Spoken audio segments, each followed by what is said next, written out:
한국 해군의 미래 전력 핵심으로 꼽히는 한국형 이지스 구축함 KDDX 상세 설계 및 선도함 건조 사업이 본격화됐습니다. 북한의 고도화된 미사일 위협을 비롯해서 주변국의 해군력 증강 등 여러 해양 안보 환경 변화에 대응하기 위해서 반드시 필요한 한국형 이지스 구축함에 대해서 K정책사용법에서 자세하게 알아보겠습니다. 한양대학교 문근식 교수님 함께하겠습니다. 안녕하십니까? 오랜만입니다. 네, 오랜만에 뵙겠습니다. 자, 방위산업청이 국내 최초 한국형 이지스 구축함 KDDX 상세 설계와 건조 계약 체결을 했습니다. 자, 이지스 구축함 관련해서 지금까지의 진행 과정을 좀 자세하게 좀 알려주시면 좋을 것 같습니다. 좀 쭉 파악하고 계셨습니까? 네, 저는 자세히는 모르지만 알려주셔야 돼요. 좀 머리 아픈 사업이라는 네. 걸 알고 계셨죠? 예, 함정을 건조하려면은 원래 개념 설계, 네, 기본 설계, 상세 설계 및 함 건조 이 과정을 거쳐야 되는데 이 개념 설계라는 거는 자동차로 하면은 서브로 만들 것이야, 아니 전기차로 만들 건가 아하. 이걸 계산해 가지고 이걸 차 종을 선정하고 이런 것들이고 개념 설계요. 그러니까 이제 네. 함정으로 하면은 이번에 구축함 만들 거야, 뭐 호위함 만들 거야. 네. 그다음 크기는 임무는 뭘 줄 거야 이런 것이 개념 설계 머리로 하는 거. 그다음에 이제 그것이 끝나 한 1년 정도 하는데 그것이 끝나면 기본 설계를 해요. 개념 설계 왜 기본 설계 네, 들어가는 기본 거요? 설계를 하면 기본 설계는 쉽게 말하면 견적을 내는 거예요. 거기에 그러면 이 몇 톤짜리 만들 거야? 크기 길이는 얼마 할 거야? 네. 그다음에 거기 추진 체계나 무장 어떤 걸 거야? 이런 걸 설계하는 거예요. 설계하는 걸 설계하려면 기본 여러 설계라고. 업체들을 다 소집해 가지고 그렇죠. 이번에 이런 장비 집어넣는 업체 제작사 네. 다 모여서 해야 되잖아요. 네. 그걸 한 3년 정도 해요. 이게 3년 걸리는군요. 예. 근데 그거 끝나면은 이제 상세 설계 함 건조는 예. 그 기본 설계한 걸 가지고 도면을 만들어내요. 도면을 만들. 도면을 만들어야 그걸 보고 장비를 만들 거 아니에요. 예. 그렇게 하고 그걸 도면 만들어서 장비를 어떤 순서로 집어넣을 건가, 탑재를 어떻게 할까 이런 거를 상세 설계 과정에 있고 그것이 다 끝나면 이제 조립을 하기 시작하는데 이 사업은 개념 설계가 끝나고 기본 설계가 끝나고 그다음에 상세 설계하면서 경쟁하면서 세계 1, 2 선수라고 할 수 있는 현대 HD 현대중공업하고 하나오션하고 문제가 생긴 거예요. 쉽게 말해 너무 과당 경쟁을 했는데 두 회사가 업체가 과당 경쟁하다 보니까는 기본 설계할 때 이 경쟁하면서 HD 현대중공업에서 하나오션이 개념 설계한 거를 약간의 정보를 뺐어요. 아유, 그거 예. 그래서 그게 이제 법적인 처벌까지 받으면서 이거 문제가 있네. 그래서 원래 기본 설계가 끝나면은 그 기본 설계한 업체가 상세 설계함 건조가 이게 이제 관례 가야 되는데 왜 그러냐면은 3년 동안 한 걸 다시 파가 다른 업체 가려면 그러네요. 리스크도 많고 그렇기 때문에 그런데 거기서 문제가 생겨가지고 결국에는 처벌을 받으면서 이거는 공정하지 않다 해서 상세 설계함 건조 다시 경쟁을 했어요. 근데 그 경쟁하면서 처벌받은 점수가 한 벌점 한 1.2점 있었는데 1.2점. 이게 작용해가지고 결국에는 다시 상세 설계함 함 건조하면서 HD 현대중공업하고 하나오션하고 했는데 여기에서 이제 하나오션이 된 거예요. 하나오션이 그래서 그거 때문에 0.6점 차로 그렇죠. 된 거네요. 그렇죠. 네. 이 KDDX 말씀하셨는데 기존의 KDX 시리즈하고 이번에 건조될 KDDX 차이점이 뭔지 KDX 자, 영상을 좀 보고 네네네. 영상을 보고 저희가 이야기를 한번 다시 들어보겠습니다. KDX 1, 2, 3 나가다가 KDDX로 나가는 이유가 있을까요? KDX 시리즈들이 이제 전투 체계라든지 이런 것들을 계속 향상시키면서 갔던 부분인데 근데 KDDX는 KDX에서 적용했던 각종 무장이라든지 통합 마스터, 전투 체계 이런 것들을 그냥 싸그리 국산화로 만들었다. 뼛속까지 국산 기술이 적용된 최초의 전투함, 구축함이다. 그 개념으로 보셔야 될 것 같아요.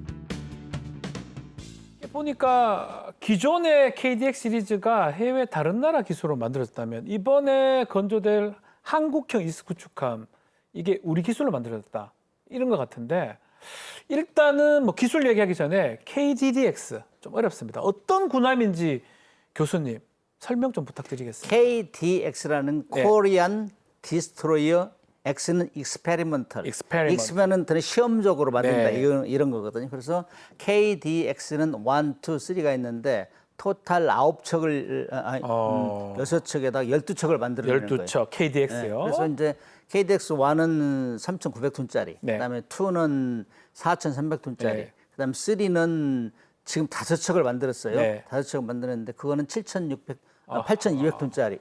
7,600톤짜리 3개, 8,200톤짜리 3개. 그렇게 지금 나오고 만들었는데 있네요. 네. 이거는 한국형 구축함. 예. 그래서 그 점진적으로 이 개선이 된 거예요. 예, KDX. 예, 크기도 예. 커지고 예. 모장도 좋아지고 그랬는데 이거는 KDX는 이 외국에서 장비를 사다가 탑재한 게 많아요. 네. 특히 KDX3 같은 경우는 우리가 3요? 잘 아는 이지스 구축함인데 예. 이거는 이지스 전투체계라는 걸 미국에서 왔어요. 미국 거군요. 이게 선가가 한 40% 돼요. 선가에. 예. 세종대왕 함 그거 말하는 거죠? 그렇죠. 세종대왕함. 예. 세종대왕함, 서해유성룡함, 율곡2함. 율곡2함. 그다음에 예. 최근에 나온 거 정주대왕함하고 네. 다산 정영함인데 예. 이 배 같은 경우는 정말 세계 최고로 대공방 능력이 우수하고 전투를 잘하는 배인데 네. 전투 체계가 미국에 사온 거예요. 선가의 40% 차지하니까 야 이거 언제까지 우리가 이제 이 사올 거야. 아. 우리 이제 독자적으로 만들어내자. 우리가 직접 한번 만들어 보자. 뭐 주요 장비 추진 체계라든지 무장 이런 거 우리가 만들어내자. 예. 그래서 KDDX D를 하나 더 D 집어넣는데 하나는 뭔데요, 하나 더 그러면? 주면 그게 Next Generation을 상징하는 아, 거예요. 차기. D. 그래서 지금까지 한국형 구축하면 여러 장비를 외국에 사다가 붙이고 떼고 뭐 이런 네. 작업을 했는데 네. 이번에는 우리 거 완전히 그래서 KDX3까지는 국산화율이 한 80%. 네. 우리가 만들어내는 건 이제 건조할 거는 95%까지 올리자. KDDX는 95%다. 올리자. 아, 그러면 지금 좀 나오고 있는데 세종대왕급, 정조대왕급이 KDX3이거든요. 그렇죠. 네. 이거하고 지금 만들어지는 KDDX, 한국형 이지스 구축함 어떤 차이가 있는 차이에서 겁니까? 크기에서 차이 나죠. 어떤- KDX3는 7,600톤 어허. 그리고 8,200톤 이 세 척씩이 있고 더 작아진 요거는 건가요? 크기는 작아져요. 작아졌네요. 7,000톤. 예. 그렇게 이제 우리 걸로 만들어내니까 그 크기는 좀 작으면서 수출까지 견인하자 이게 수출까지. 아. 그다음에 이제 이 주요 전투체계가 이 KDX3는 미국에서 사온 건데 이것도 우리가 국산으로 완전 히 대체하자. 레이더를 그다음에 국산으로 할 수 있다. 전투체계. 그다음에 예. 레이더도 미국 거 사오지 말고 우리 독자 개발하자. 네. 그다음에 이렇게 하면은 이 핵심 장비이기 때문에 이거를 미국에 수출하려면 승인을 받아야 되거든요. 아. 그럼 우리가 독자적으로 이제 수출할 수도 있고. 예. 그래서 이거는 이제 국산화의 핵심 목적이죠, 이게. 그렇죠. 자, 이번 한국형 이지스 구축함 지금 교수님 말씀처럼 국산화가 이제 핵심이라고 봐야 되는데 국산화가 왜 중요한지 영상으로 먼저 한번 만나보겠습니다. 기존의 배들은 장비값의 한 70% 정도가 다 무장 핵심 장비로 해외로 다 돈을 지불해야 됩니다. 실제적으로 대한민국이 돈을 남길 수 있는 배다. 예, 그렇게 보시면 될 것 같아요. 100% 국산화 이유가 있나요? 국산화를 시킨다는 게 단순히 내수 경제 살리거나 지역 경제 활성화뿐만 아니라 긴급한 상황에서도 바로 대처가 가능하도록 클러스터가 조성이 되게끔 하는 그게 핵심입니다. 해외 협회도 조금이나 문제가 생기면 무조건 엔지니어 파견하고 우리나라로 보내라, 떼가지고 보내라, 또 수리해서 와요. 그러면 그게 우리가 메이저한 문제인지 마이너한지 모르는 상태고 뭐 사실 온수 가해기가 사실 그런 핵심이나 이런 장비는 아닌데 그거를 그냥 그 좀 문제 생겼다고 떼갔다가 다시 들어오는데 최소 반년 거죠. 예를 들어서 3개월, 6개월이면 반나절이면 바로 수리가 가능한 그런 이점들이 있기 때문에 그런 측면에서 저희 부품국산은 꼭 해야 돼요. 저희의 사명입니다. 이 부품 국산화 하니까 로열티 안 내고 또 부품 수리에도 이점이 있는 거 말씀하시는 것 같은데 이 밖에도 국산화의 장점 어떤 게 있을까요, 교수님? 잘 설명했네. 조금 예. 전에 가장 중요한 것 중 하나가 예. 이 7조 8천억이 우리 기업으로 간다는 거예요. 아, 우리 돈으로. 네, 우리 돈으로. 우리가 한다. 예. 활성화시키는 거고. 그다음에 이제 우리가 전쟁이 저기 설명 안 한 것 중에 전쟁이 일어났어요. 혹시나 장비를 전쟁이 사와야 되는데 안파는 어떻게 할 거예요? 아. 오래 걸려요. 아. 그다음에 저기서 중요한 거 강조하고 싶은 거는 이거를 작전하다가 고장이 나면은 전투제기 같은 건 미국 사람이 와서 고쳐줘야 돼요. 아, 미국 사람 네. 안 오면 합니까? 올 때까지는 손 못 대요. 그러니까요. 그런 계약이 됐기 때문에 그럼 우리가 만들면 우리가 바로 와서 그렇죠. 금방 해결하죠. 바로. 이런 것. 그다음에 또 하나 국민들이 원하는 것 중에 하나는 이제 언제까지 사올 거야. 돈 내가 세금 많이 냈는데 이제 만들었으면 팔아. 팔을 때도 미국에 시비 안 걸었어. 수출, 우리 거 수출도 수출하는 거는 그렇죠. 로열티 낼 필요도 없는 거잖아요. 그런 면에서 굉장히 국민 경제 활성화시킨다 이렇게 얘기할 수 있죠. 자, 이제 한국형 이지스 구축함 강점을 한번 좀 이야기를 해보겠습니다. 전투함입니다, 이지스 구축함.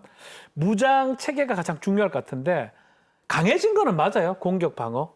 이제 이지스 전투함, 예. 오리지널 이지스 전투함보다는 강해지지는 않았어요. 안 강해졌어요? 그러나 작지만 대등한 이런 성능을 보여주는 조금 건데, 작지만 대등하다. 네, 첫째는 통합 마스트. 이제 우리 그 군함 보면은 가운데 보면 막 안테나도 있고 네이다 이렇게 돌아가고 막 예? 그러잖아요. 그런 것들 한 군데 다 집어넣은 거예요. 그래서 그런 것들이 너덜너덜 있으면은 상대 레이더 잘 걸려요. 그다음에 이제 하중도 있고 불안하기도. 그런데 한 군데 집어넣으면은 설계를 하면 상대 레이더파가 와서 그걸 비껴나가게 이렇게 스텔스 설계를 할 수 있어요. 네. 그다음에 이제 통신 체계, 그다음에 통합 전투 체계가 전기 체계, 예. 통합 전기 추진 체계가 있는데 이거는 옛날에는 발전기나 디젤 엔진을 돌려가서 그거를 바로 프로펠러 연결해서 추진했는데 예. 그렇게 하면 진동도 많고 시끄러워요. 근데 이거를 이제 디젤 엔진 가스 터빈을 돌려가지고 거기서 나오는 전력을 PMS 전력 관리 체계라고 해서 거기다 보내면은 거기서 나눠주는 거예요. 추진 네. 체계로 나눠주고 어허. 전투 체계나 장비에 나눠주고 그렇기 때문에 추진 전등기를 돌려서 추진하게 해요. 그럼 예. 추진 전등은 조용하거든. 소음이 작아요. 그다음에 이제 이 굉장히 가성비가 뛰어난 거죠. 장점을 많이 말씀해 주셨는데 최근에 보면 값비싼 그 미사일 말고 저가 무인기 뭐 이런 거, 뭐 또 무인 수상정 이런 걸로 무차별 공격하는 게 있잖아요. 이런 거 대비를 좀 할 수 있을까요 이번에? 그렇지 닭 잡는데 소 잡는 칼을 쓸 수 없는 거잖아요. 예. 그래서 요즘 무인기 저가로 오는 것들은 육군에는 드론 이런 거 미리 판단해서 예. 이 레이더도 다층 방어를 할 수 있도록 작은 건 작은 걸로 이제 대응하고 이런 네. 시스템. 그러니까 요즘에는 AI가 없으면은 무기가 발달할 수 없어요. 다 AI 집어넣어가지고 먼저 사전 판단하고 먼저 보고 먼저 떨어뜨리고 네. 이런 걸 하려면 AI가 들어가야 되고 그다음에 드론이 좀 대세기 때문에 그거를 막 포로 쏴가지고 미사일로 쏴가지고 잡을 수 없잖아요. 드론 못 잡습니다. 그런 걸 어떻게 효과적으로 떨어뜨릴 거냐 하면은 예를 들면은 강한 레이저로 이제 떨어뜨리는 거거든요. 그래서 천광 이런 것도 싫고 그래서 그렇게 하려면은 이 전력이 많이 필요해. 전력이 AI를 돌리려면. 그렇죠. 그래서 통합 전기 주인 체계를 적용한다 이거죠. 그래서 전투 체계는 완전히 미국 거하고 성능이 거의 비슷하게 비슷한데 우리 만들어내고. 우리 기술로 한다 이제 말씀을 주셨는데 이 개별 성능도 중요하지만 교수님 계속 말씀하신 걸 제가 들어보니까 기술을 통합적으로 연결해서 쓸 수 있는 이런 것들이 중요하다 이렇게 봐야 되겠네요. 네트워크란 말이 안 들어가면 예. 안 되잖아요. 그렇죠. 전투도 마찬가지예요. 예. 사람부터 시작해가지고 통신, 그다음 레이더 이런 것들이 한 어울려가지고 종합 판단하는 거. 그래서 전투 체계 성능이 뛰어나야 되고, 네. 그다음에 이제 5G 통신 우리가 잘 아는 거 있잖아요. 예. 그런 걸 해가지고 신속하게. 가장 이 빠른 시간 내에 승조원까지 다 이 연결해가지고 네. 이렇게 판단 이런 것이 굉장히 발달될 수 있죠. 그래서 이제 이렇게 되면은 미국에 의존하지 않고 우리의 방법, 우리의 이 모형으로 가는 거죠. 그다음에 네. 디지털 트윈 이런 걸 적용해가지고 설계 단계부터 사전에 다 이 시험을 하는 거예요. 아하. 이거 배에 실었을 때 어떤 문제가 생기는지 시행착오로 완전히 줄이는 거죠. 줄이겠죠. 그 디지털 트윈 같은 건 우리가 미국이 전등 기술자 들어오면 깜짝 놀래요. 야, 정말 앞서가는구나 하는 걸 느낄 수 있다. 잘한다. 자, 결국 2032년도에 선도함이 만들어지고요. 2036년까지 6척이 우리 해군의 전력화가 될 계획인데요.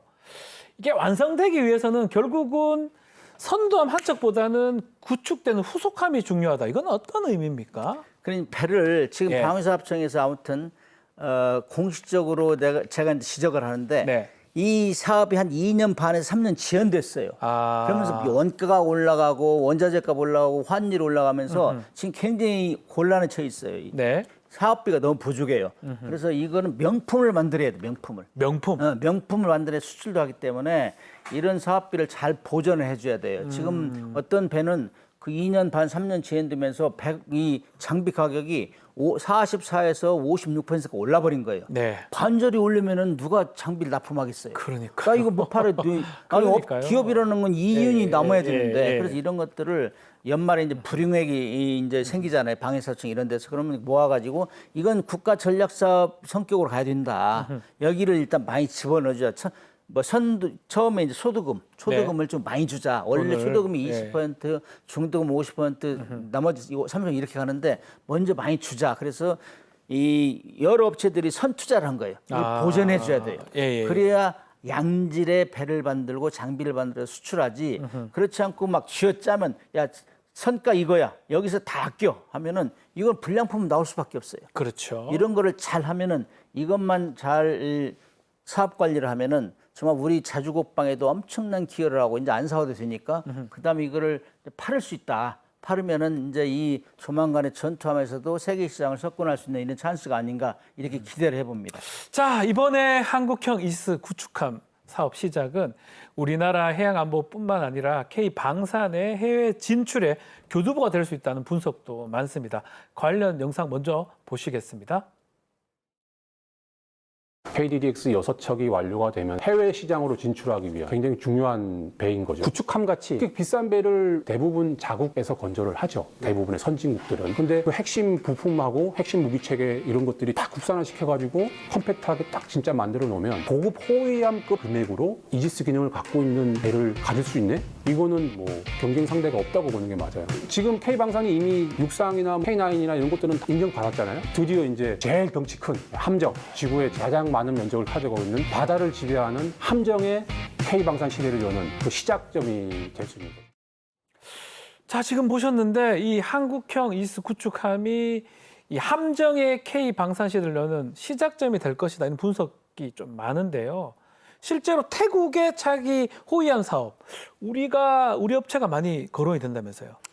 태국은 2018년에도 우리가 호위함 하나 팔았어요. 하나 팔았습니까? 팔았는데 이게 굉장히 평가를 잘 받았어요. 그래서 뭐 왕족들이 좋아한다, 야 대단하다 이랬는데 왕국이잖아요, 태국이. 이번에 이제 또 이제 호위함을 한 척 지금 거의 지금 협상 마지막 단계로 알고 있어요. 예. 그래서 이거는 군함은 서로 호환성이 있어요. 먼저 사온 거 네. 다시 다른 그 모델을 사면은 이중으로 들어요. 그렇기 때문에 상당히 가능성이 많다 이렇게 판단. 그래서 이제 추가 협상을 하면은 4조 원 정도의 이제 이 우리가 판매를 할 수 있다 이런 기대를 하고 있어요. 그래서 이제 마지막 단계 엊그저께 뭐 그 외부 차관도 왔다 가고 있어요. 그래가지고 이런 것들은 지금 잘 진행이 되고 있는 걸로 저는 확인하고 있습니다. 이게 아직 결정이 안 났지만 만약에 결정이 나가서 된다 그러면 막 들뜨는데요.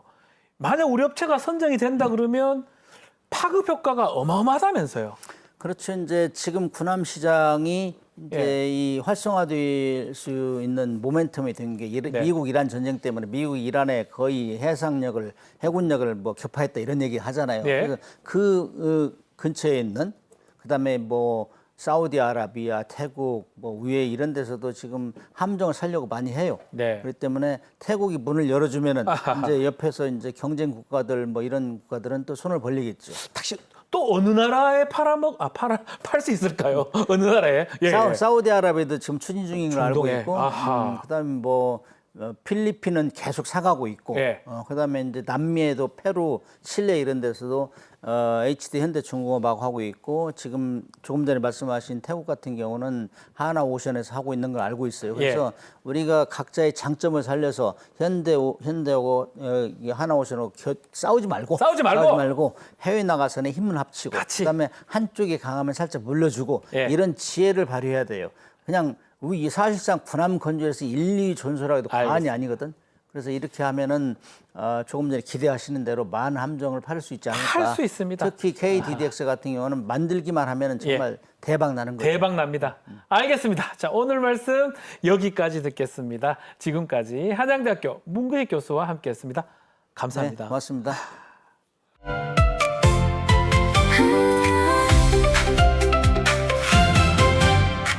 KTV